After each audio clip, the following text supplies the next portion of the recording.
Sampling पूछ लेगा, क्योंकि उसकी टेक्निक्स में से हर बार एक एग्जाम्पल आ जाता है कि ऐसा ऐसे रिसर्च हो रही है, एक रिसर्चर ये चीजें कर रहा है, तो बताओ वो किस तरह की सैम्पलिंग टेक्निक यूज कर रहा है ना। तो हमने थोड़ा सा स्टेप्स के अंदर ये समझा था कि एक सैंपल क्या होता है, ठीक है। Just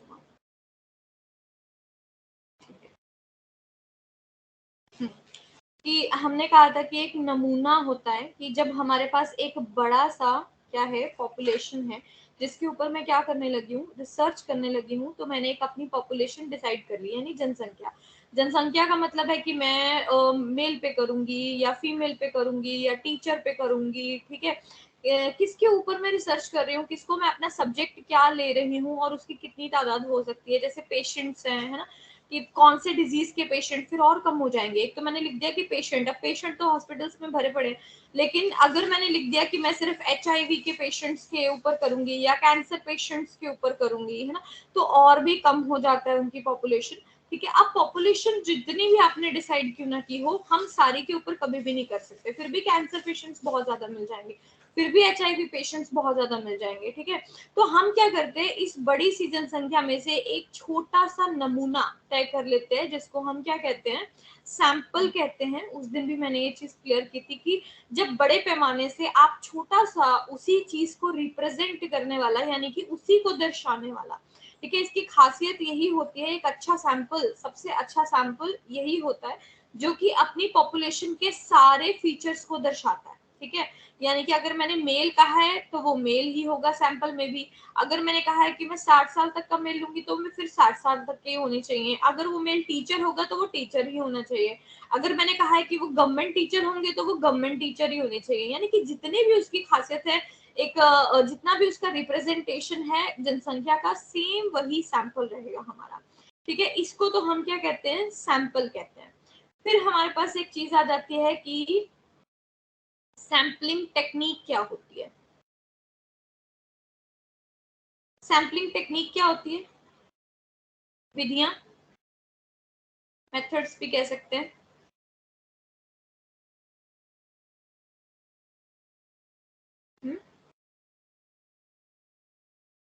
anybody?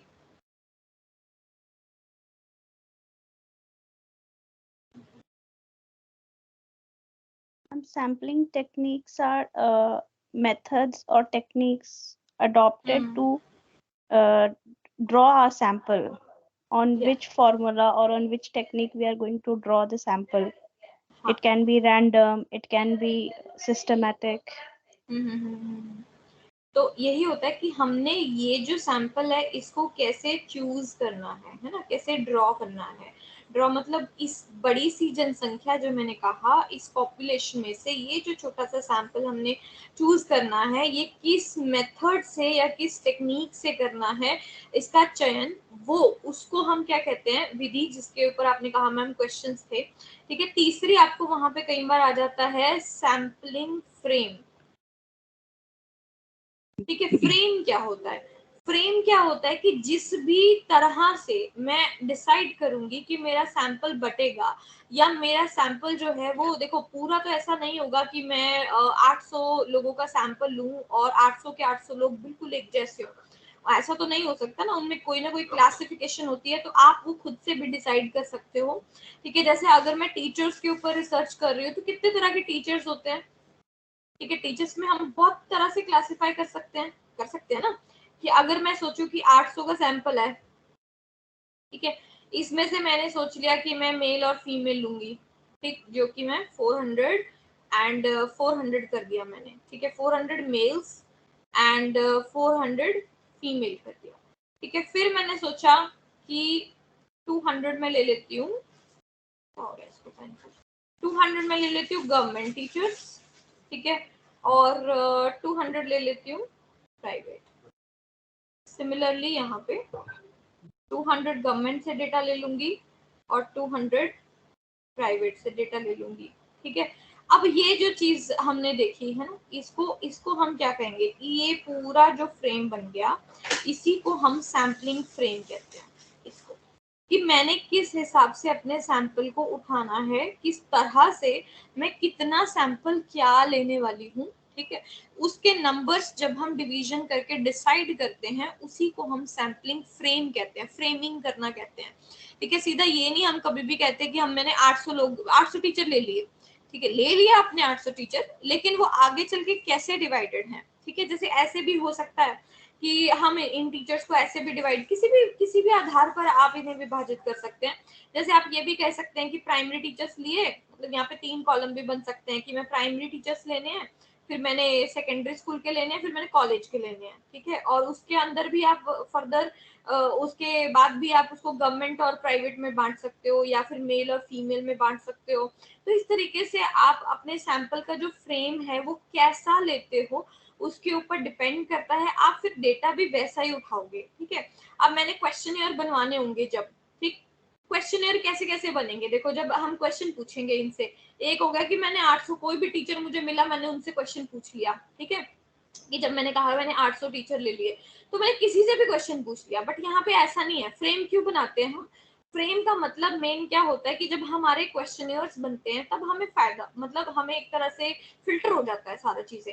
जैसे मान लीजिए एक फ्रेम तो बनेगा जी जो मेल है और गवर्नमेंट टीचर्स हैं, दूसरा बनेगा जो मेल है और प्राइवेट टीचर्स हैं, 200 फॉर्म्स उनमें बट जाएंगे जाके। ठीक है, फिर 200 फॉर्म्स उनको बट जाएंगे जो फीमेल हैं और गवर्नमेंट टीचर्स भी हैं, और फिर 200 बाकी के जो रहते हैं वो उनमें बट जाएंगे जो फीमेल हैं और प्राइवेट स्कूल में पढ़ाती हैं। ठीक है, तो इससे क्या होगा कि हमें हर तरीके की वैरायटी टीचर की अवेल हो जाएगी, और दोनों ही जेंडर में हो जाएगी, कि चाहे मैं मेल की बात करूं और चाहे मैं फीमेल की बात करूं। मेरी बात को समझ गए? Yes ma'am. ये तीनों टर्म्स क्लियर है, सैंपल, सैम्पलिंग टेक्निक और सैम्पलिंग फ्रेम, तीनों यस अलग है। मैम। ठीक है, अब हम करेंगे सैम्पलिंग टेक्निक्स, कि सैम्पलिंग टेक्निक्स क्या होती हैं और उनको कैसे समझना है आपको, और कैसे उनको चूज करना है।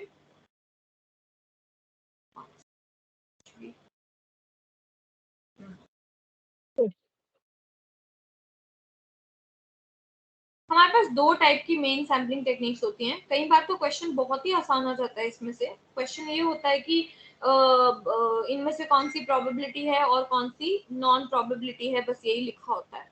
ठीक है, लेकिन कई बार आ जाता है कि इनमें से कौन सी नहीं है करके या कौन सी है करके, तो इजी सा क्वेश्चन भी होता है। लेकिन कई बार क्वेश्चन आ जाता है एग्जाम्पल देके। जब एग्जाम्पल देके आता है तो आपको थोड़ा सोच समझ के क्वेश्चन को करना पड़ता है। तो हम कर रहे हैं जी सैम्पलिंग टेक्निक्स। कैसी कैसी टेक्निक्स होती हैं? 2 टाइप्स ऑफ सैम्पलिंग टेक्निक्स हैं हमारे पास। एक होता है प्रोबेबिलिटी, संभाव्यता जिसको हम कहते हैं, ठीक है, और एक होता है गैर संभाव्यता, यानी कि नॉन प्रोबेबिलिटी। आप लोगों के डॉक्यूमेंट्स में ये सारी इंफॉर्मेशन अवेलेबल है। ठीक है, कि प्रोबेबिलिटी क्या है, नॉन प्रोबेबिलिटी क्या है, फर्दर उसके टाइप्स भी है। अब पहली चीज तो हम ये समझेंगे कि जब हमने यहाँ पे दो अलग अलग लिखे हैं तो इन दोनों का मतलब क्या है। जब हम किसी चीज को संभाव्यता कह रहे हैं, यानी कि उसकी कितनी संभावना है आने की, कितनी प्रोबेबिलिटी है, कितना चांस फैक्टर है। ठीक है, यहाँ पे हम किस चीज की बात कर रहे हैं? चांस की बात कर रहे हैं। यानी कि अगर मैंने किसी भी चीज को चूज कर रही हूँ मैं, है ना, सैम्पलिंग टेक्निक्स हम क्यों लगा रहे हैं? सैम्पलिंग टेक्निक्स हम बेसिकली चयन करने के लिए, चूज करने के लिए अपने सैंपल को लगा रहे हैं। तो हमने अगर प्रोबेबिलिटी की लगाई है, यानी कि अगर मैं प्रोबेबिलिटी के हिसाब से चलती हूँ, तो मैं अपने सैंपल के अंदर हर यूनिट को, हर इकाई को इक्वल चांस प्रोवाइड करूंगी। ठीक है, मेरी रिसर्च में आने का, यानी कि हर एक का नाम डालूंगी। वो डिपेंड करता है कि कौन आएगा, वो बाद की बात है, लेकिन मैं हर एक का नाम लूंगी, यानी किसी को छोड़ूंगी नहीं। अगर मैं एक क्लास में गई हूँ या मैं एक स्कूल में गई हूँ तो मैं वहां के हर बच्चे को इंक्लूड करूंगी। वो बाद में डिपेंड, इंक्लूड मतलब एक बार तो इंक्लूड करूंगी, उसके बाद उनमें से जो जो मेरी रिसर्च में आएगा वो बाद की बात है। तो आप अपने क्या करोगे? हर यूनिट को इक्वल चांस प्रोवाइड करोगे, उसको आप प्रोबेबिलिटी सैम्पलिंग कहते हो। दूसरी तरफ अगर हम नॉन प्रोबेबिलिटी की बात करते हैं, तो नॉन प्रोबेबिलिटी क्या होती है? जिसमें हम इक्वल चांस नहीं देते हैं। अगर मैं एक स्कूल में जाती हूँ और 2-4 बच्चे हैं, या मतलब 2-4 बोल रही हूँ, मतलब मान लो करीब करीब थोड़े ऐसे बच्चे आ गए कि 20-25 बच्चे ऐसे हैं जिनको मैं जानती हूँ। ठीक है, या फिर किसी न किसी वे में जानती हूँ, या मैंने किसी न किसी कभी ना कभी उनको पढ़ाया है, या कभी ना कभी उनसे टच में रही हूँ, बच्चों से कोई रिसर्च की है या कुछ भी है ना, मैं थोड़ा बहुत उनको मान लो जानती हूँ। तो मैं क्या करूंगी, अगर मैं डायरेक्टली उन्हीं बच्चों के पास जाती हूँ और मैं बोलती हूँ कि चलो आप लोग ना मेरी रिसर्च में इस बार फिर से आ जाओ, है ना, मेरे को जरूरत है, या आप लोगों की मुझे मेरी रिसर्च में इस तरीके से सैंपल की जरूरत है, तो आप मेरा सैंपल बन जाओ। अब मैंने क्या किया, बाकियों को तो मैंने पूछा ही नहीं, बाकी किसी को भी मैंने स्कूल में नहीं पूछा, उन्हीं 20-25 बच्चों को मैंने प्रेफर किया। उसको हम नॉन प्रोबेबिलिटी कहते हैं, जब हम सबको सारे यूनिट्स को इक्वल चांस नहीं देते हैं। दोनों में डिफरेंस समझ में आया? Yes ma'am. सभी को इक्वल चांस प्रोवाइड करना प्रोबेबिलिटी है, और सभी को, सभी मतलब सभी इकाइयों को इक्वल चांस प्रोवाइड करना, सभी यूनिट्स को अगर आप नहीं करते हो इक्वल चांस, तो वो नॉन प्रोबेबिलिटी है। मेन बस यही एक डिफरेंस है दोनों के अंदर, चांस फैक्टर की बात हो रही है यहाँ पे, समझ रहे हो? जैसे हम डाइस में करते हैं कि 6 साइड्स होती हैं, हम उसको उछालते हैं, है ना, एक नंबर आता है, वो क्या है, वो प्रोबेबिलिटी है या नॉन प्रोबेबिलिटी है? जब हम लूडो खेलते हैं, हम वो हमारी जो डाइस होती है, एक नंबर आता है उस पे, जब हम उसे उछालते हैं, प्रोबेबिलिटी में आएगा ना, प्रोबेबिलिटी में। क्यों? क्योंकि हम चांस दे रहे हैं ना, हम चांस ले रहे हैं उसमें बेसिकली। कैसे? क्योंकि मैम कोई भी नंबर आ सकता है। हाँ, उछालने से हम तो 6 के 6 नंबर लेके चल रहे हैं, तो सबको इक्वल चांस दे रहे हैं आने का, है ना। 1/6 इक्वल प्रोबेबिलिटी होती है, चाहे 1 आए, चाहे 6 आए, चाहे 5 आए, चाहे 4 आए, कितना भी आ सकता है, लेकिन कोई भी आ सकता है, ठीक है। तो इसी तरीके से हम उसको क्या कहते हैं, प्रोबेबिलिटी। इसी तरीके से हम सैम्पलिंग टेक्निक में इसको अप्लाई करते हैं। अब हम देख लेते हैं इसके टाइप्स, ठीक। पहले हम करेंगे प्रोबेबिलिटी के टाइप्स। कोई इन हो रहा है? हो गया। तो प्रोबेबिलिटी के टाइप्स क्या हैं? फर्स्ट है सिंपल रैंडम सैम्पलिंग, ठीक है। सिंपल रैंडम सैम्पलिंग क्या होती है, यानी कि जिसे हम क्या कहते हैं कि साधारण तौर पर जब हम रैंडमाइज करके, यानी कि यादृच्छिक तौर पर हम इसका क्या कर लेते हैं, एक नमूना ले लेते हैं। अब ये क्या चीज है? सिंपली जिसको हम क्या कहते हैं, लॉटरी सिस्टम, ठीक। जब भी आपके सामने सिंपल रैंडम ऑप्शन में लिखा है कि सिंपल रैंडम सैम्पलिंग, ठीक है, तो उससे आपने लॉटरी सिस्टम को जरूर याद रखना है। जैसे हम लॉटरी निकालते हैं, बस उसी को ही सेम वही प्रोसीजर हम सिंपल रैंडम सैम्पलिंग में लगाते हैं। लॉटरी कैसे निकलती है? By chance. बाय चांस, है ना, लेकिन वो चांस किसको मिलता है? मौका तो सबको ही दिया जाता है। राइट। तो हम यहाँ पे क्या कर रहे हैं, हर यूनिट को इक्वल चांस दे रहे हैं अपने रिसर्च में आने का, लेकिन बाय चांस जिसके निकली, है ना, तो उसका क्या आ जाएगा, नेम जो है वो आ जाएगा। इसी तरीके से जैसे यहाँ पे क्या होगा कि अगर मुझे 20 का सैंपल चाहिए, क्लास में 40 स्टूडेंट्स हैं, ठीक है, मैं उस क्लास में गई, मान लो मुझे 10th के बच्चों का सैंपल चाहिए था, ठीक, 10th के बच्चे मुझे अपने सैंपल में चाहिए थे, ठीक है, लेकिन कितने बच्चे चाहिए थे मुझे? 20 बच्चे जो है वो चाहिए थे, ठीक है, नीडेड। तो वहां पे टोटल बच्चे कितने थे? 40 थे। अब हम क्या करेंगे, लॉटरी सिस्टम अगर मैं अप्लाई करूंगी तो कैसे करूंगी, बताओ? सबको मतलब सबको वो देंगे ना, मतलब क्या नाम है, टिकट या जो भी उसका प्रोसीजर होगा उनको। हाँ, एक बाउल लेंगे, है ना, जैसे मान लो जो भी सबके नाम उसमें डाल लेंगे। जैसे अटेंडेंस रजिस्टर से हमने 1 से लेके 40 तक के जितने भी उनके नेम्स थे, सबके नेम्स एक बाउल में डाल लिए, एक कटोरे में डाल लिए। अब हम क्या करेंगे, कितनी स्लिप्स निकालूंगी मैं वहां से? 20 की जरूरत है तो 20 ही निकालेंगे। राइट। चांस सब उसमें उसमें चांस वो सबको है ना दे, कि हाँ, चांस सबको मिल रहा है। चांस सबको कैसे मिल रहा है? क्योंकि सबका नाम डला है उस बाउल के अंदर, ठीक है, सबका नाम उस बाउल के अंदर है। लेकिन जो पहली 20 स्लिप्स जो हम निकालेंगे, उसी से हमें क्लियर हो जाएगा अपना सैंपल। जो जो जिसका नाम आता चला जाएगा, वो 20 बच्चे आपके सैंपल में आ जाएंगे। क्लियर है ये? Yes ma'am. किसी को इसमें कोई डाउट तो नहीं है? सिंपल सी चीज है, जैसे हम लॉटरी निकालते हैं, ठीक है। अब देखो, जब तो हमारे पास सैंपल छोटा है, जैसे मैं 20 और 40 की बात कर रही हूँ, ठीक है, अगर मेरे पास 1000 बंदा हो, मैं सबके नाम की लॉट मतलब वो टिकट बनाऊंगी या बाउल में डालूंगी, या क्या ये सिस्टम ठीक है ज्यादा बड़े सैंपल में? नहीं नहीं है, नो मैम। गड़बड़ हो सकती है वहां पे, है ना। तो यहाँ पे क्या करेंगे, जब हमारे पास ज्यादा बड़ा सैंपल है तो हमारे पास कुछ टेबल्स होते हैं, ठीक है। ये जो टेबल्स होते हैं बने बनाए टेबल्स होते हैं, स्टैंडर्डाइज्ड टेबल्स होते हैं, आप सर्च कर सकते हो इनको वैसे नेट पे। तो पीएचडी लेवल पे जब हमारे पास ज्यादा बड़ा डेटा होता है, जैसे 800 टोटल है या 1000 का टोटल है या 1200 का टोटल है, तो हम क्या करते हैं कि अगर हमें सिंपल रैंडम सैम्पलिंग अप्लाई करनी भी पड़ जाती है तो हम इन टेबल्स को पिक करते हैं, ना कि उनके नाम डालते हैं, ठीक है। इन टेबल्स पे क्या होता है, ये जैसे आपने तंबोला वगैरह कभी खेली होगी तो उसकी एक स्लिप होती है ना, उसके ऊपर ना कुछ नंबर्स होते हैं, I show you on internet.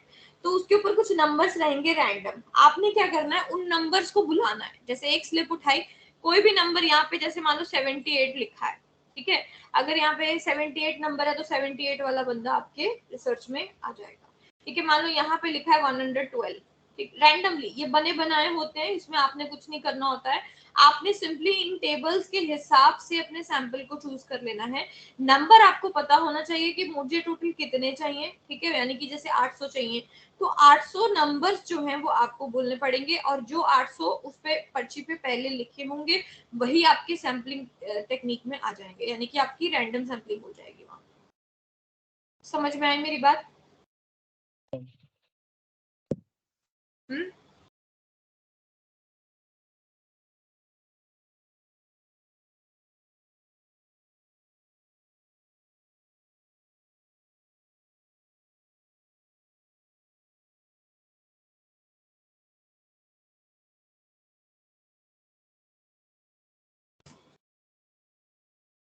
जैसे ये नंबर है, बहुत बड़े बड़े डेटा के लिए हैं, ये आप नंबर देख रहे हो, बहुत ही बड़े बड़े डेटा के लिए ये रैंडम सैम्पलिंग के नंबर्स होते हैं, ऑलरेडी बने बनाए टेबल्स होते हैं, आपको सिर्फ टेबल्स को असाइन कर देना है। जैसे ये रैंडम सैम्पलिंग ये छोटे वाले के लिए है, देखो पहले 20 नंबर आ गया, फिर 74 वाले को चूज कर लिया, फिर 94, फिर 22, रैंडमली लिखे हुए हैं, रैंडम मतलब कोई भी नंबर, लेकिन ये स्टैंडर्डाइज्ड होते हैं ऑलरेडी। देखो रिसर्च मेथोडोलॉजी है अपनी, रिसर्चेस के लिए बने हुए होते हैं, तो आपको इनको पिक करना होता है और बस इनमें से नंबर देख के बोल देना होता है, क्लियर? ठीक है, ऐसे होते हैं ये टेबल्स, तो आप ये भी अप्लाई कर सकते हो। दूसरी यहाँ पे एक और चीज बताती हूँ आपको कि इन एनी केस किसी के, मैं ये क्यों बता रही हूँ कि जिन जिनके पेपर 2 में भी है ना हमें रिसर्च होती है, तो उनको ये छोटी छोटी चीजें याद रखनी चाहिए। देखो यहाँ पे जब हम ये जो चीज कर रहे हैं कि 40 में से मैं 20 स्लिप्स उठा रही हूँ, इसके भी दो तरीके होते हैं, ठीक है। एक तो होता है कि मेरा प्रोबेबिलिटी चांस जो है वो टोटल उतना ही रहेगा, अगर मेरा टोटल उतना ही रहेगा, यानी कि मान लीजिए 40 है, मैंने एक स्लिप निकाल दी, ठीक है, -1, ठीक है, मैंने एक स्लिप निकाल दी तो कितनी रह जाएंगी, 39। अब जब मैं नेक्स्ट स्लिप निकालूंगी तो वो मैं 39 में से निकालूंगी या मैं 40 में से निकालूंगी? 39 में से मैम। 39 में से, है ना, क्योंकि एक तो मैंने आउट ही कर दी, तो अब 39 -1 हो जाएगा, फिर 38 -1 हो जाएगा। यहाँ पे देख रहे हो प्रोबेबिलिटी कम होती जा रही है, यानी कि पहले 1/40 थी, फिर 1/39 हो गई, फिर 1/38 हो गई, यानी कि हर बार क्या है, जो नंबर टोटल नंबर है उस बाउल का वो कम होता चला जा रहा है। लेकिन दूसरा इसका तरीका क्या रहता है कि जो पर्ची मैंने बाहर निकाल दी उसको अगर मैं फिर से बाउल में डाल देती हूँ तो हर बार हर पर्ची 1/40 ही रहेगी, यानी कि उसकी प्रोबेबिलिटी सेम रहेगी, यानी कि वो 40 पर्चियों में से ही निकलेगी, 39 वाली भी 38 वाली भी, फिर से मैं उसको बीच में ही डाल रही हूँ। समझ रहे हो? Yes ma'am. सभी को क्लियर है ये बात कि हम इसे दो तरीके से कर सकते हैं? नहीं आया मैम ये समझ? फिर तो चांसेस हैं कि एक नंबर 2 बार शायद आ जाए। आ सकता है, बिल्कुल डेफिनेटली आ सकता है, तो हम उसे इग्नोर कर सकते हैं। ओके। लेकिन अगर हमें हमारी रिसर्च की डिमांड ये कहती है कि हमें प्रोबेबिलिटी का टोटल नंबर सेम रखना है, तब हम ऐसा करते हैं, अदरवाइज एक एक माइनस होता चला जाता है टोटल में से। Okay ma'am. तो ऐसे हमारी फर्स्ट प्रोबेबिलिटी की सैम्पलिंग टेक्निक है। ये टेक्निक सबको क्लियर है? किसी को कुछ भी डाउट है तो पूछ लो।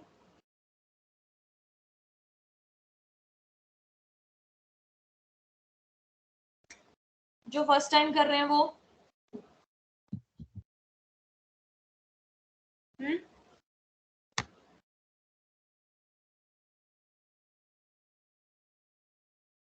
ठीक है, एक बार रीड करना है इसको, क्योंकि पता क्या होता है, ये जो सैम्पलिंग टेक्निक्स हैं ये जब आप डॉक्यूमेंट्स में रीड करोगे ना तो अब अलग चीज होती है। ऐसे सिर्फ समझोगे तो अलग चीज लगेगी, इजी लगेगी। डॉक्यूमेंट में रीड करते हो तो थोड़ा सा डिफिकल्टी आती है उसको इंटरप्रेट करने में। ठीक है जी, दूसरी आती है हमारे पास स्ट्रेटिफाइड सैम्पलिंग। स्ट्रेटिफाइड जब शब्द हम यूज कर रहे हैं, यानी कि स्ट्रेटा, स्ट्रेटा का मतलब होता है समूह, ग्रुप, ठीक है, तो इसके अंदर हम ग्रुपिंग करेंगे। अब इसमें और इसमें सिंपली एक ही डिफरेंस है कि हम चांस तो दोनों में, क्योंकि देखो ये भी प्रोबेबिलिटी है, ये भी प्रोबेबिलिटी का टाइप है, तो इसमें भी हम इक्वल चांस ही देंगे। लेकिन इसमें हम क्या कर रहे हैं कि एक क्लास में 40 बच्चे हैं, मैं उस क्लास में जाती हूँ। अब यहाँ पे लॉटरी वॉटरी नहीं लगेगी। यहाँ पे आप क्या करोगे, उनको ग्रुप्स में डिवाइड कर लोगे पहले, ठीक है। ग्रुप में डिवाइड कर लिया, किसी भी बेस पे कर लो, चाहे हाइट के बेस पे कर लो, चाहे आप कि शहरी मतलब अर्बन एरिया में कौन रहता है, रूरल एरिया में कौन रहता है, ठीक है। 2020 आपने उनका डिवीजन कर लिया। तो अब ये 2020 का क्या बन गया, ग्रुप 1 एंड ग्रुप 2, है ना। हमारे पास 2 ग्रुप्स हो गए। तो ये मेल फीमेल के आधार पे भी हो सकता है, किसी भी बेस पे हो सकता है, ठीक है, नंबरों के आधार पे भी हो सकता है, या अटेंडेंस में अगर आप कह दो कि 1 से लेके 20 तक के बच्चे एक साइड हो जाओ, 20 से लेके 40 तक के एक साइड बैठ जाओ, है ना। तो ये भी क्या बन गए, 2 ग्रुप्स बन गए आपके पास, ग्रुप 1 एंड ग्रुप 2। तो किसी भी बेसिस पे आप पहले क्या करते हो, स्ट्रेटा बना लेते हो। इससे क्या होता है, इससे आपको और ज्यादा वैरायटी मिल जाती है। और जैसे अब वहां पे तो स्लिप हमने उठाई थी, है ना, 40 जो टोटल स्लिप में से मैंने 20 स्लिप्स निकाली थी। ये भी हो सकता है कि 20 स्लिप में जो फीमेल्स हैं वो 15 आ गई हो और सिर्फ 5 ही मेल आए हो मेरे पास, है ना। मतलब मैं चाहती थी कि भाई दोनों इक्वल इक्वल आए, लेकिन इक्वल तो आए नहीं, वहां पे आपको इक्वल नहीं आ सकते। यहाँ पे आपको क्या आएंगे, जब आप इसको ग्रुपिंग में हम क्यों करते हैं, ताकि हमारे पास इक्वल चीजें आए। और जब हम रिसर्च कर रहे हैं तो अगर मैंने 20 लड़कियों को एक क्वेश्चन पूछा तो लड़कों को भी 20 ही पूछना बनता है ना फिर, ठीक है, तभी आप एक्चुअल रिजल्ट्स पा पाओगे उस चीज के। तो हमने आउट ऑफ 40 उसको इक्वली डिवाइड कर दिया, ठीक है। फर्दर आप इसको देखो 10-10 में भी डिवाइड कर सकते हो, जैसे अभी मैं सैम्पलिंग फ्रेम बना रही थी, ठीक है, उसी तरीके से यहाँ पे ग्रुप्स बन जाएंगे, ठीक। तो ये जो चीज होती है इनको हम स्ट्रेटास कहते हैं। अब ग्रुप बन गए, ग्रुप बनने के बाद जैसे मान लो 20-20 का यहाँ पे मैंने ग्रुप बनाया था कि क्या बोलते हैं, ग्रुप 1 और ग्रुप 2 रजिस्टर के हिसाब से, तो कि 1 to 20 रोल नंबर ये है और 20 to 40 ये है। तो अब इसमें से आपको कितने का सैंपल चाहिए, मान लीजिए आपको 20 का ही सैंपल चाहिए, तो इसमें से आप क्या करोगे, 10 चूज कर लोगे रैंडमली, ठीक है। और यहाँ पे भी आप 10 चूज कर लोगे रैंडमली। ये रैंडमली का मतलब क्या है कि सबको इक्वल चांस देके कोई भी 10 आप निकाल लोगे, क्लियर। पहले ग्रुप करोगे बस यहाँ पे, उसके बाद लॉटरी सिस्टम कर सकते हो, सीधा लॉटरी नहीं करोगे। समझ में आएगी?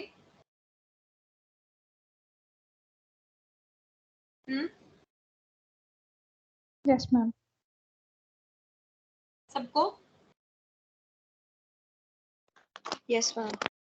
ओके, ठीक है। अगर थोड़ा सा भी कंफ्यूज होते हो तो मुझे बता देना, मैं दोबारा एक्सप्लेन कर दूंगी, ठीक है। देखो हम दोनों में ही रैंडमाइजेशन कर रहे हैं, यानी कि दोनों में ही हम लॉटरी सिस्टम कर रहे हैं, लेकिन मतलब इक्वल चांस भी दे रहे हैं सबको, लेकिन इसमें पहले ग्रुपिंग कर रहे हैं और इसमें ग्रुपिंग नहीं कर रहे हैं। रीजन भी मैंने आपको बता दिया कि इसमें ग्रुपिंग ना करने का नुकसान क्या है, कि मेरे पास इक्वल नंबर ऑफ डेटा नहीं आता है, सैंपल सॉरी, ठीक है। यहाँ पे मेरे पास इक्वल लाने के लिए मैं क्या करती हूँ, उसको पहले ग्रुप में डिवाइड कर देती हूँ पहले ही, ताकि मेरे पास उतने ही मेल आए और उतनी ही फीमेल आए, ऊपर नीचे उनका नंबर ना रहे, ठीक है। देन नेक्स्ट आता है, अच्छा ये स्ट्रेटिफाइड हो गई, सिस्टमैटिक। Systematic sampling. सिस्टम से चलते हैं हम इसके अंदर, प्रणालीबद्ध, यानी कि किसी एक सिस्टम को फॉलो किया जाता है। यहाँ पे एक फॉर्मूला लगता है, ठीक है। सिस्टम क्या है? एक फॉर्मूला है। वो फॉर्मूला कौन सा है? वो फॉर्मूला आपको याद करना है, ठीक। इसमें क्या रहता है हमारा? Total number of population, population का टोटल नंबर। ध्यान रखना, मैंने सैंपल का टोटल नंबर नहीं लिखा है, पॉपुलेशन का टोटल नंबर लिखा है, ठीक है। Total number of population divided by number of sample to be chosen. जितने मुझे चाहिए सैंपल, जितना भी मुझे चाहिए, ठीक है, इज इक्वल टू जो भी आंसर आएगा वो आपका सैंपल वही उठाया जाएगा, ठीक है। जो भी सैंपल, जो भी आंसर आएगा। पॉपुलेशन कैसे अब हमें पता होनी चाहिए। यहाँ पे मेन पॉइंट ही है, सिस्टमैटिक का एक जैसे क्वेश्चन अलग से जो आता है वो ये आता है कि जब आपके पास फाइनाइट डेटा होता है, ठीक है। ये क्वेश्चन आ चुका है ऑलरेडी, पेपर 2 में भी, पेपर 1 में भी आया है। फाइनाइट सैम्पलिंग अगर हमारे पास मतलब सैंपल है तो हम कौन सी टेक्निक अपना सकते हैं? तो हम सिस्टमैटिक अपना सकते हैं, ठीक है। फाइनाइट मतलब निश्चित, यानी कि मुझे अगर पहले से पता है कि मेरी टोटल पॉपुलेशन कितनी है, ठीक है। टोटल पॉपुलेशन जैसे अगर मान लो आपने ये लिया है कि मैं चंडीगढ़ के, ये पूरा चंडीगढ़ है और इसके सारे मेल्स के ऊपर मुझे रिसर्च करनी है, ठीक है। तो क्या ये फाइनाइट हो सकता है? क्या ये निश्चित हो सकता है? फिक्स हो सकता है? इसका एक फिक्स नंबर हो सकता है या नहीं? नो मैम, नहीं हो सकता। क्यों? क्योंकि बेसिकली मतलब आप वो कह रहे हो ना, पूरे चंडीगढ़ में, आप चंडीगढ़ में तो पता नहीं मतलब कितने बच्चे हो, कितनी पॉपुलेशन हो, हाँ, मतलब चलो बच्चों की, हमने तो पता भी उसको कर ली, तो क्या वो फिक्स रहेगी? कभी एक्यूरेट नहीं होती ना मैम। हर दिन मतलब हर दिन एक नया चेंज हर दिन चेंज होता है। राइट, है ना। हर दिन नया चेंज आ रहा है, या कोई मतलब बर्थ और डेथ रेट हमारे लगातार चल रहे हैं, है ना। तो इस वजह से हम इनको क्या नहीं कर सकते? फिक्स नहीं कर सकते। बट अगर मैं कहूँ कि एक स्कूल में कितने एडमिशंस हैं, टोटल कितने स्टूडेंट्स पढ़ रहे हैं, क्या मैं इसको फिक्स कर सकती हूँ? मतलब ये फिक्स हो सकता है नंबर? हाँ जी, हाँ जी, ये फिक्स है। बिल्कुल हो सकता है, यस है ना। मैम। एक इंस्टीट्यूशन में कितने बच्चे हैं, तो हम उसको like for a period of 1 year तो हम उसको फिक्स लेके चल सकते हैं, एटलीस्ट 6 महीने, है ना। तो हम उसको लेके चल सकते हैं एज अ टोटल नंबर, है ना। कि मान लीजिए एक स्कूल के अंदर यहाँ पे मुझे फाइनाइट नंबर पता है अपनी पॉपुलेशन का, कि भाई जो मेरी जनसंख्या है उस स्कूल की वो कितनी है, 1000 है, ठीक है। और मुझे कितने का सैंपल चाहिए? मुझे चाहिए 100 का सैंपल, ठीक है। और यहाँ पे आंसर क्या आएगा? 10, ठीक है। हर 10वें बच्चे को आपने अपनी रिसर्च के अंदर ले लिया, 1000 में से हर 10वें बच्चे को आप अपनी रिसर्च में ले लोगे, कितना सैंपल आएगा आपके पास? 100 ही आएगा ना। 10th 20th, मतलब मैं नंबर बोल रही हूँ, TH क्यों लगाया है? कि 10वां बच्चा, 20वां बच्चा, 30वां बच्चा, 40वां बच्चा, 50th 60th 70th 80th 90th 100th, ठीक है। तो ये जो इसी तरीके से आगे चले जाएंगे, है ना। 110 हो जाएगा, 120 हो जाएगा। तो हर 10वां बच्चा आपने अपनी रिसर्च के अंदर इंक्लूड कर लेना। फॉर्मूला समझे? Yes ma'am. ठीक है। किसी को कोई डाउट है फॉर्मूला में?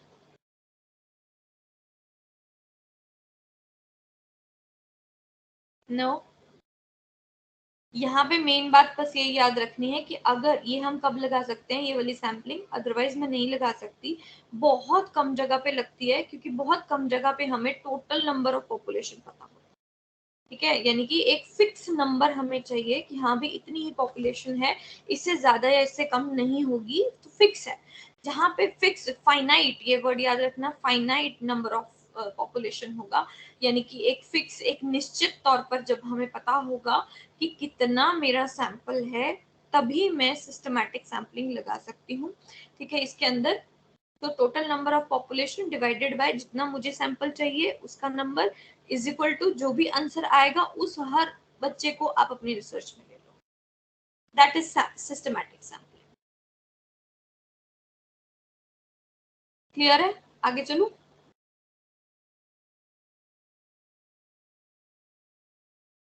Yes ma'am. बोलो। ओके, ठीक है। देन नेक्स्ट आती है जी हमारे पास क्लस्टर सैम्पलिंग।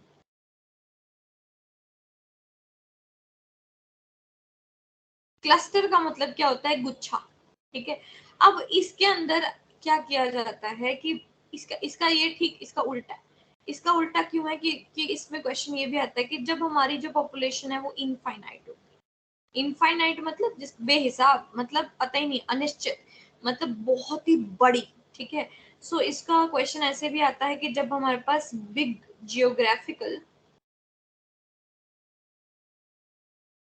एरिया होता है, यानी कि बड़ी भौगोलिक हमारे पास जगह रहती है, कि अगर मैंने पूरा ही स्टेट ले लिया, कोई मतलब पूरा राज्य ही ले लिया जिसके ऊपर मैं रिसर्च कर रही हूँ, या पूरा का पूरा मतलब मान लो कंट्री का एक पार्ट है कि मैं नॉर्थ इंडिया पे कर रही हूँ, तो नॉर्थ इंडिया सोचो कितना बड़ा वास्ट हो गया, ठीक है। तो अगर इस तरीके से हमारे पास जो बहुत ज्यादा भौगोलिक स्थिति वाला अगर मेरे पास सैंपल का एरिया है, तो उसमें से जब मैं सैंपल चूज करती हूँ जहाँ पे मेरे को खुद नहीं पता कि कितने लोग रहते होंगे, मैं डेटा भी नहीं ले सकती, एक फिक्स डेटा नहीं है, ठीक है, और मतलब बेहिसाब वहां पे सैंपल्स हैं, तो उसको हम क्या करते हैं, वो गुच्छों में हम उसको क्या करते हैं, क्लस्टर्स बना लेते हैं हम उसके, ठीक है, विभाजित कर लेते हैं। अब जैसे यहाँ पे मैं आपको करके दिखा देती हूँ कि हम कैसे करते हैं, बिल्कुल फ्रेमिंग की तरह करते हैं, लेकिन इसमें बस ज्यादा होता है, ठीक है। जैसे मान लीजिए आपने कोई भी एक स्टेट ले ली, आपने ले लिया कि हम हिमाचल के ऊपर, एक हिली एरिया के ऊपर कोई रिसर्च कर रहे हैं, आप हिमाचल के अंदर कोई रिसर्च कर रहे हो, ठीक है। फिर अब पूरा हिमाचल आप ऐसे नहीं ले सकते, पूरा हिमाचल, है ना, कैसे लोगे इसको सैम्पलिंग में? अब ये जो मैं बना रही हूँ ये क्या है, ये इसके अंदर आने वाले सारे डिस्ट्रिक्ट्स, जितने भी आगे फर्दर इसके अंदर जिले आते हैं, वो सारे के सारे आप ले लेंगे, यानी कि एक एक करके आपने नाम लिख लिया कि ये सारे डिस्ट्रिक्ट जो हैं वो हिमाचल के हैं, कि देन डिस्ट्रिक्ट्स के अंदर क्या आता है,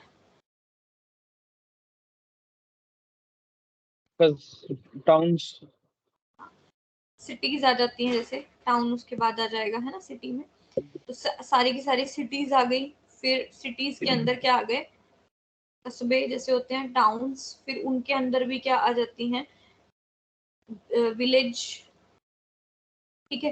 तो इस तरीके से ये क्या हो जाएगा, क्लस्टर्स बनते चले जाएंगे। जैसे ये फर्स्ट क्लस्टर हो गया, ये सेकंड क्लस्टर हो गया, ये थर्ड क्लस्टर हो गया, ठीक है, फिर ये फोर्थ क्लस्टर हो गया। तो क्लस्टर का मतलब क्या है, गुच्छे बना के, मतलब अब हमारे लिए क्या हो जाएगा, ज्यादा इजी हो जाएगा इस बड़े ज्योग्राफिकल एरिया को कवर करना, ठीक है। कहाँ तो हमने पूरे के पूरे स्टेट को हम कैसे कवर करते हैं अदरवाइज, तो हमने ईज बनाने के लिए, यानी कि उसे आसान बनाने के लिए, ताकि इनफाइनाइट, क्योंकि एक डिस्ट्रिक्ट को फिर आप उठाओगे, उसके अंदर जो सिटीज हैं, उसके अंदर जितने टाउन है, उसके अंदर जितने विलेजेस हैं, सोचो कितना बड़ा मतलब ये, और किस लिमिट तक आप आगे चल के देख सकते हो। इसमें तहसील भी देखी जा सकती है, इसमें फर्दर कुछ भी आप कैसे भी करके देख सकते हो। मेरी बात को समझ गए? क्लस्टर सैम्पलिंग कहाँ लगती है?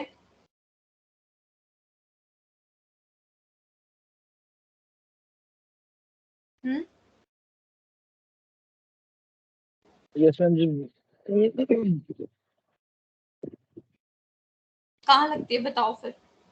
जहाँ पे बड़े रीजन की बात करते हैं, या जहाँ पे चीज इन्फानाइट होती है, बिग ज्योग्राफिकल एरिया होता है, वहां पे हम क्लस्टर सैम्पलिंग का वो करते हैं। राइट, ठीक है। और इसको लगाने से क्या हो जाता है, हमारा सैंपल जो है ज्यादा आसानी से लिया जा सकता है। अदरवाइज हमारे पास हर तरीके का मतलब ये रहेगा कि मिक्स हो जाएगा सारी चीजें, तो हमें वहां से डेटा लेना डिफिकल्ट हो जाएगा, ठीक है। इसलिए हम क्या करते हैं, इसको काफी कह लीजिए लेयर्स के अंदर बांट लेते हैं, और उसको हम क्लस्टर्स कह देते हैं। बाकी सबको क्लियर है? हम्म, हाँ जी मैम। ओके। इन चारों को एक बार देखो ध्यान से, और मुझे बताओ इनमें से कौन सा समझ नहीं आया।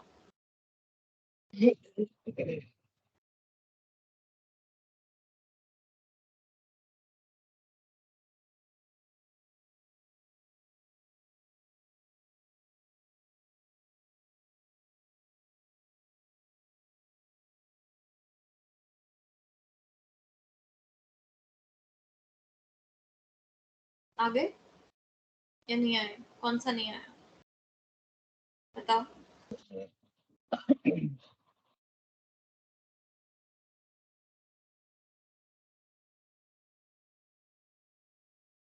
मतलब क्लियर है सबको?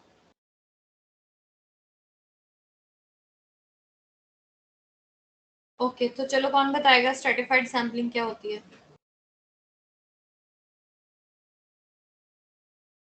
जब हम ग्रुप्स में डिवाइड करते हैं तब उसको स्ट्रेटिफाइड सैम्पलिंग की बात करते हैं हम लोग। ओके, स्ट्रेटा बना के उसके बाद क्या करते हैं? सीधा सैंपल कैसे चूज करते हैं? मतलब स्ट्रेटास तो बना लिए हमने, ग्रुप बना लिए, फिर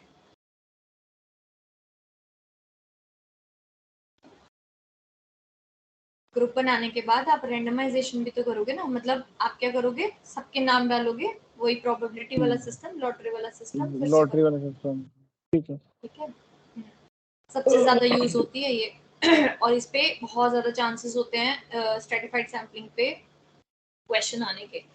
ठीक है, क्योंकि मैक्सिमम रिसर्चर्स जो होती है ना स्ट्रेटिफाइड रैंडम सैम्पलिंग को यूज करती हैं। ठीक है, और सिस्टमैटिक बताओ, कौन बताएगा? Anyone else? सिस्टमैटिक सैम्पलिंग क्या है? जब हमें ये पता होता है कि टोटल नंबर ऑफ पॉपुलेशन कितनी है, एक फिक्स डाटा हमें उसका पता होता है, तो right, in this way finite sampling कहते हैं इसे।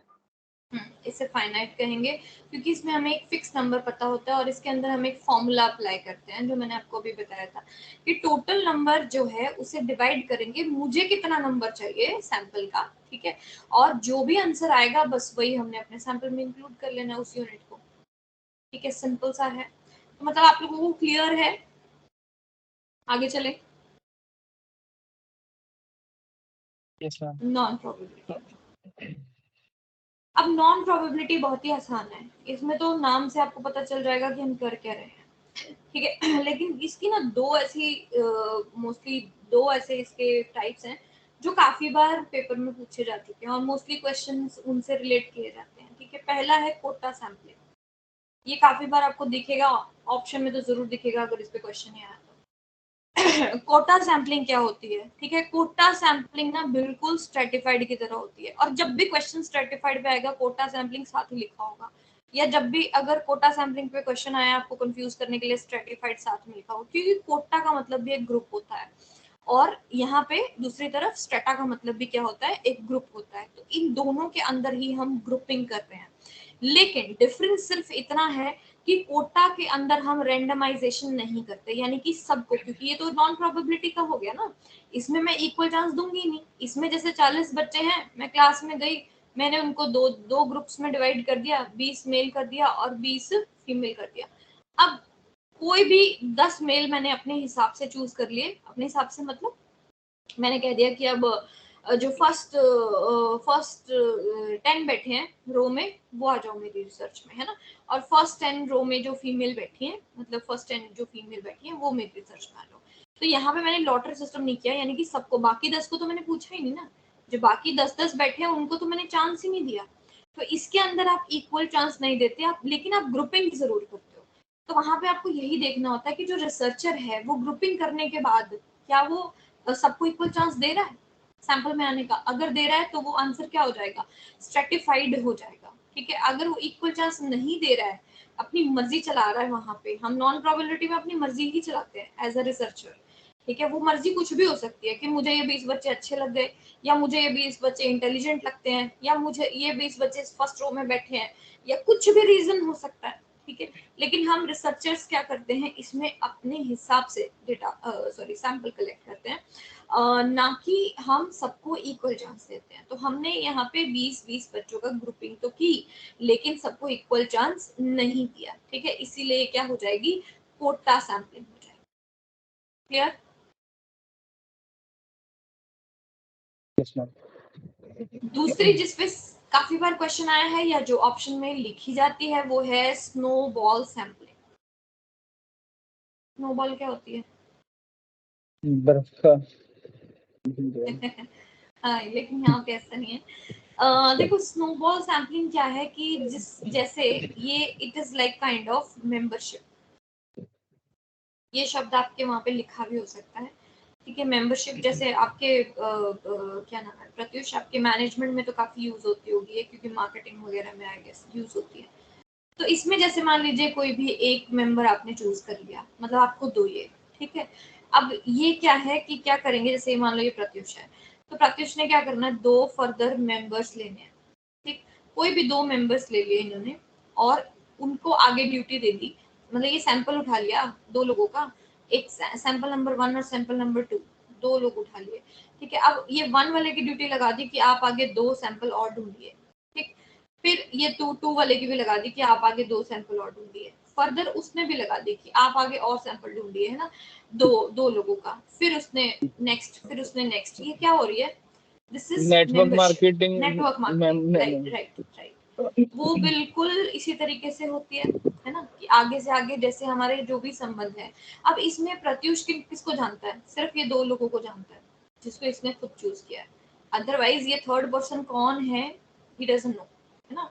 तो नेटवर्किंग क्या होती है कि मैं जिन जिन को जानती हूँ मैं उन तक अप्रोच करती हूँ, है ना। आप अपने व्हाट्सएप पे लगाते हो, जैसे अपने व्हाट्सएप पे कोई भी चीज, कोई भी अपना कुछ भी स्टेटस, जैसे हम लोग अपना प्रमोट करते हैं या कुछ भी करते हैं तो अपने व्हाट्सएप पे लगाते हैं, लेकिन वो कितने लोगों तक पहुंचता है, जिन्हें हम जानते हैं। फर्दर वो कैसे जाएगा, जो अगर वो ही लोग आगे उसको खुद लगाएंगे अपने व्हाट्सएप स्टेटस पे, वो आगे चला जाएगा, फिर वो और आगे चला जाएगा। ऐसे ही नेटवर्क इंक्रीज होता है। लेकिन हम सिर्फ किस किस को जानते हैं, इसमें नोन कौन होता है सैंपल, सिर्फ वो जिसे हमने सेलेक्ट किया है या जो हमारे नोन है, ठीक है। तो इसमें ये भी क्या होती है, स्नोबॉल सैम्पलिंग होती है, ठीक है। इसे चेनिंग भी कहा जाता है, चेन की तरह है ना, ये चेनिंग भी कहा जाता है इसे, क्लियर। Yes ma'am. इजी सी Yes, है ये, ma'am. आजकल हम बहुत करते भी है इसको। कोई भी प्रोडक्ट सेल करने के लिए भी, जैसे आपने देखा होगा कि काफी ऐसे कॉस्मेटिक्स वगैरह ये सब सेल करने के लिए मार्केटिंग की जाती है, तो नेटवर्क मार्केटिंग काफी अपनाई जाती है ना। तो उसमें ये सारी स्नोबॉल सैम्पलिंग होती है। नेक्स्ट आपकी आती है इसके अंदर जैसे पर्पसिव सैम्पलिंग, उद्देश्य पूर्ति के लिए। पर्पसिव सैम्पलिंग क्या होती है कि जो मेरी रिसर्च के अंदर डिमांड है कि मुझे कैसा सैंपल चाहिए, मैं बस वैसा सैंपल कलेक्ट कर लेती हूँ। ना तो मुझे ये देखना कि मेरे को कितने लोग चाहिए, मेरे को जितने लोग मिले, मतलब नंबर तो आप फिक्स करते हो इसमें कि भाई मुझे 100 चाहिए या मुझे 50 ही चाहिए या मुझे 5 ही चाहिए, ठीक है। लेकिन पर्पस के हिसाब से, यानी कि आपकी रिसर्च का जो उद्देश्य है उस उद्देश्य के हिसाब से, जैसे मान लीजिए अगर आप टेस्ट कर रहे हो इंटेलिजेंस का, है ना, यानी कि इंटेलिजेंस आपका इंटेलिजेंस आपका वेरिएबल है, ठीक है। अब आपका ये जो वेरिएबल है, आप इसको क्या करते हो, इसको इसके अंदर जब आपको सैंपल लेना है, ठीक है, तो इंटेलिजेंस किसकी, मतलब एक क्लास में से किसकी इंटेलिजेंस टेस्ट करोगे आप, सिर्फ इंटेलिजेंट बच्चे की, फिर क्या सबकी। इंटेलिजेंस आएगी, सबकी आएगी ना, ठीक है। तो आप क्या करते हो, बिलो एवरेज, एवरेज और इंटेलिजेंट, ठीक है, तीनों को लेते हो अपने सैंपल में। तो ये आप पर्पस के हिसाब से कर रहे हो, अदरवाइज आप सिंपली एक क्लास में जाके कोई भी डेटा उठा सकते हो। लेकिन आपकी रिसर्च जो है उसका पर्पस है कि हमने इंटेलिजेंस को टेस्ट करना है, तो हमें हमारे पास हर तरह की कैटेगरी होनी चाहिए, ठीक है। यानी कि जो बच्चे डल हैं या मतलब थोड़े से इतने ब्राइट नहीं है, एवरेज भी नहीं है, उनको भी लेना है। जो एवरेज है, ठीक ठीक कर लेते हैं, उनको भी लेना है। जो बहुत ही अच्छा कर लेते हैं उनको भी लेना है। हर तरीके की चीज देखनी है हमने। तो वो पर्पस फुलफिल करने के लिए आप क्या करोगे, यहाँ पे पर्पसिव सैंपलिंग लोगे, यानी कि आप जानबूझ के आप मतलब पर्पस के हिसाब से लोगे, ठीक है। इसको हम पर्पसिव सैंपलिंग कहते हैं। ये भी रिसर्चर यहाँ पे भी अपनी मर्जी चलाना है ना, रिसर्चर की उसकी रिसर्च जो कह रही है उसको वही लेना है। यहाँ पे भी वो सबको इक्वल चांस नहीं दे रहा, ठीक है। देन नेक्स्ट आता है जी कन्वीनियंट सैंपलिंग। देखो कन्वीनियंस ही क्या होती है, आपकी सुविधाजनक, जिसको हम कह देते हैं कि सुविधाजनक नमूना लेना, सुविधा के अनुसार किसी भी नमूने को उठाना, यानी कि सैंपल को उठाना। अब सुविधा यहाँ पे क्या होती है, जैसे बिल्कुल ठीक वैसे ही जैसे हमने प्याजे की थ्योरी में पढ़ा था।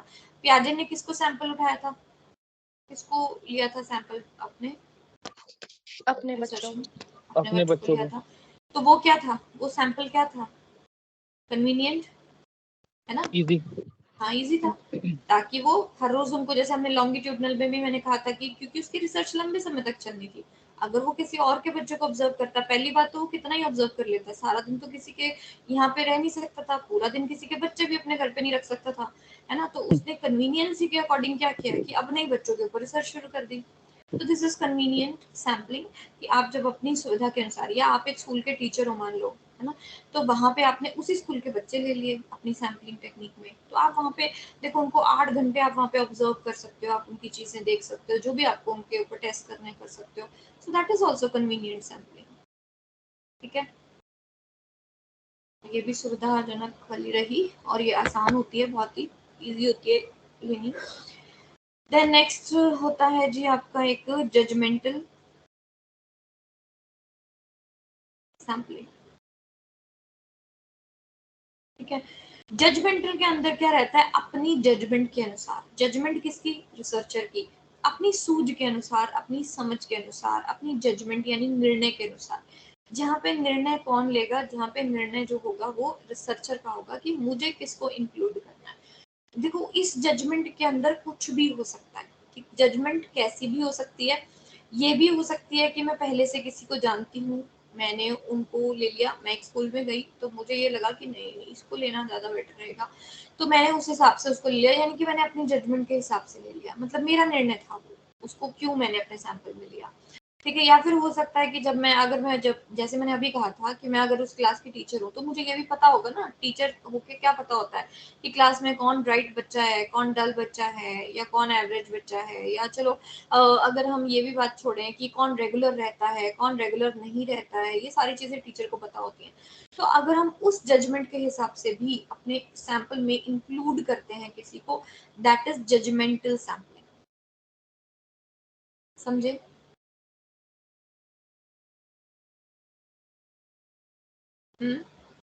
मैं एक बार जजमेंटल थोड़ा सा बता, मतलब जैसे आप कह रहे हो ना, तो on the basis of judgement हम यहाँ काम करते हैं, मतलब हाँ अपने हिसाब से। हाँ, ओके। देखो जजमेंट क्या होती है, किसी के बारे में पहले से जो चीजें हमें ऑलरेडी पता होती हैं उसके बेस पे किसी को उठा लेना, ठीक है।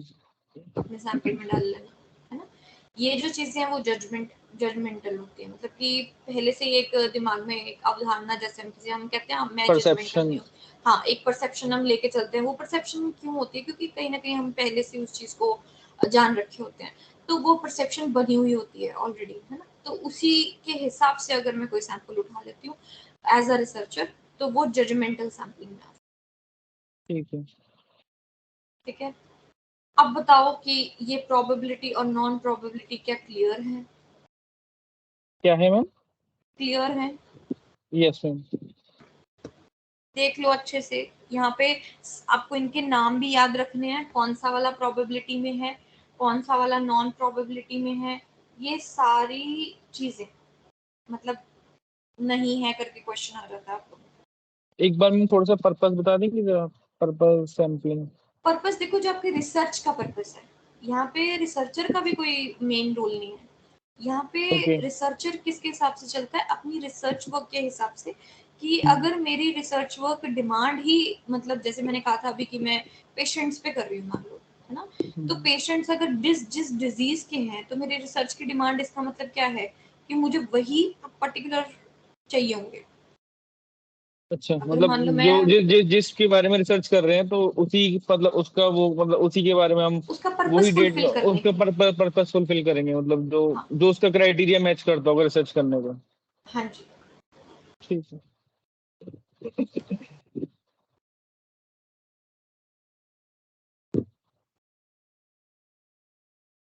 और कोई बताओ, कुछ ना समझ में आया किसी को, हम बहुत कन्वीनियंट इंपॉर्टेंट और है ये। जी मैम, कन्वीनियंट और जजमेंटल में फर्क क्या है, डिफरेंस कैसे कर सकते हैं? बहुत डिफरेंस है। कन्वीनियंट में तो हम सिर्फ यही देखेंगे कि मेरे लिए डेटा लेना आसान कैसे है, सुविधा, अपनी सुविधा के अनुसार, वो मेरे पड़ोसी भी हो सकते हैं, वो मेरे टीचर, मतलब मेरे नून हो, मैं मतलब यही कोशिश करूंगी कि मेरे जान पहचान के हो, जैसे जैसे मैंने वैसे तो अपनी सैम्पलिंग में मैंने ये लिखा था कि मैं स्ट्रेटिफाइड सैम्पलिंग कर रही हूँ, हालांकि वो स्ट्रेटिफाइड ही थी, बट उसमें कन्वीनियंसी क्या थी मैं बताती हूँ आपको कि मेरे मदर ऑब्वियसली एक स्कूल टीचर हैं, मतलब थे, अभी तो रिटायर हो गए, तो मैंने अपना सारा डेटा उनके स्कूल से लिया था, which was convenient for me, easy for me. उनके स्कूल में फॉर्म सारे डिस्ट्रीब्यूट कर दिए थे, क्योंकि अदरवाइज आप किसी स्कूल में जाते हो आपको बहुत परमिशन ये वो लेनी पड़ती है। बट मैंने नॉन प्रोबेबिलिटी नहीं अपनाया था, मैंने प्रोबेबिलिटी ही अपनाया था। कन्वीनियंसी का मतलब देखो साधारण तौर पर क्या होता है कि जहां मेरे लिए इजी है डेटा लेना वहां पे लेती हूँ। ये ज्यादातर लॉन्गिट्यूडनल रिसर्चेस में होता है, ठीक है, या फिर ज्यादातर ऐसे केसेस में होता है जहाँ पे ना बहुत ही रेयर केसेस है। रेयर का मतलब होता है कि मतलब जो बहुत ही कम आपको चीज मिल रही है और आपके लिए कन्वीनियंट भी है, आसान है आपके लिए वहां से डेटा लेना, मतलब दूर जाना आपके लिए ज्यादा पॉसिबल नहीं होता, और वो भी ज्यादा लंबे समय तक तो बिल्कुल भी नहीं होता। तो आप कोशिश करते हो हमेशा कि कन्वीनियंट सैम्पलिंग हो ज्यादातर, ठीक है। और अगर हम जजमेंटल की बात कर रहे हैं तो वो क्या रहती है कि मैं अगर किसी को मतलब सुविधा नहीं देख रही मैं यहाँ पे, चाहे वो बंदा दूर रहता हो चाहे वो कहीं भी रहता हो, मैं यहाँ पे ये नहीं देख रही कि वो मेरे घर के आसपास होना चाहिए, डेली मुझसे मतलब इंटरेक्शन होनी चाहिए। यहाँ पे मैं सिर्फ ये देख रही हूँ कि मुझे लगता है ये मेरी रिसर्च के लिए सही बैठेगा, जजमेंट है मेरी एज अ रिसर्चर। आप अपनी सूझ लगा रहे हो यहाँ पे, अपनी समझ लगा रहे हो यहाँ पे, डिस्टेंस मैटर नहीं कर रहा है यहाँ पे, ठीक है। Yes. और कोई कंफ्यूजन? हाँ जी, एनीबडी? ठीक है, इनको कल पढ़ के आना अच्छे से, मैं क्वेश्चंस पूछूंगी आपसे इसमें, इसी में से, इसी टॉपिक में से क्वेश्चंस पूछूंगी, और क्वेश्चंस मेरे नहीं होंगे, क्वेश्चंस प्रीवियस ईयर के होंगे, ठीक है। आप लोगों को अच्छे से आने चाहिए ये सारे, क्योंकि काफी हद तक चांसेस होते हैं इसके ऊपर क्वेश्चंस आने के। और हाँ, जो मैंने स्टेप्स करवाए थे और मेथड्स करवाए थे वो भी इतने ही इम्पोर्टेंट हैं, मेथड से भी ज्यादा अगर कुछ इम्पोर्टेंट है तो वो क्वालिटेटिव और क्वांटिटेटिव जो करवाया था उसको भी अच्छे से पढ़ना। जैसे तो हम रिसर्च का कुछ भी अनइम्पोर्टेंट नहीं होता हमारे लिए, कि रिसर्च सब्जेक्ट ही ऐसा है, लेकिन फिर भी कुछ टॉपिक्स ऐसे होते हैं जो नेग्लेक्ट नहीं कर सकते हम बिल्कुल भी, ठीक है। उनमें से क्वालिटेटिव और क्वांटिटेटिव का जो डिफरेंस है वो आपने जरूर पढ़ना है, ये आपने जरूर पढ़ना है, ठीक है। कल फिर इसके कुछ क्वेश्चंस पूछूंगी, उसके बाद मैं आपको वेरिएबल्स करवाऊंगी, ठीक है।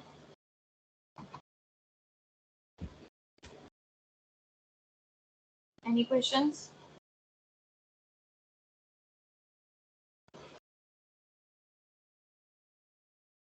पूछना है कुछ? मैंने वो प्रीवियस टेस्ट ओपन कर दिया था आपका, न्यू टेस्ट तो नहीं दिया था, क्योंकि न्यू जितने थे मेरे पास वो सारे मिक्स्ड क्वेश्चंस के साथ थे, और आपकी अभी इतनी रिसर्च हुई नहीं है, सॉरी ये हुई नहीं है, मैं रिसर्च करने लगी थी, हाँ, तो इसलिए मैंने नहीं दिया। तो आप वो प्रीवियस वाला जिस जिस बच्चे ने नहीं किया था वो ओपन है, ठीक है, 30 सितंबर तक कर दिया मैंने, मतलब पूरा उसका टाइम एक्सटेंड कर दिया, और 10 अटेम्प्ट्स हैं सबके पास, एक एक बार शायद आप लोग दे चुके हो, तो 9 अटेम्प्ट्स है, आप जितनी बार चाहो उसको अटेम्प्ट करके इम्प्रूव कर सकते हो, ओके। किसी भी क्वेश्चन में कोई दिक्कत आए तो मुझे स्क्रीनशॉट भेज सकते हो।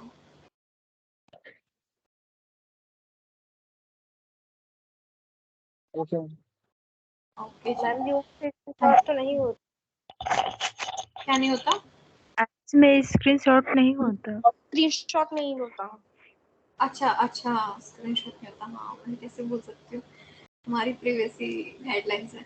अच्छा क्या बोलते हैं, तो आप क्वेश्चन नंबर बता देना मेरे को, मेरे इस पे खोल लेंगे, ओके ठीक है, मैं चेकआउट कर लूंगी, क्वेश्चन नंबर बता देना, ओके। ठीक ओके है, फिर मैम। कल मिलते हैं same time, okay okay ji, bye. Bye ma'am.